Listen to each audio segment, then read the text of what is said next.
Mga kabayan, nakita naman ninyo, meron akong project dito. May ginagawa ako sa aking pondo. Ito po ang inyong balingkod, Congressman Manik Manaog from the Lakas Tama Party at your self-service. Kaya pakiusap mga kababayan ko at saka mga kasama ko mambabatas, huwag na ninyong pasawsawin ang Korte Suprema diyan sa unprogrammed funds. Napirmahan na yung budget na yan. Lusot na yung unprogrammed funds. Huwag na natin pakialaman yan.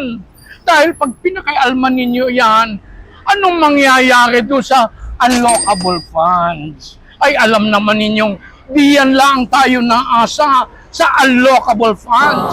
Diyan tayo naasa para tumakbo ang ating dynasty. Paano naman ako? May project naman akong ginagawa. Huwag ninyo kong tanggalan ng allocable funds. Pwede? O by 1989 pa, ay nakaupo na ang inyong Congressman Manik Manaog. Ay ngayon, baka ako'y matalo. Aba, ito po ang inyong contractor on the job. Nagtatrabaho ako. Contractor talaga.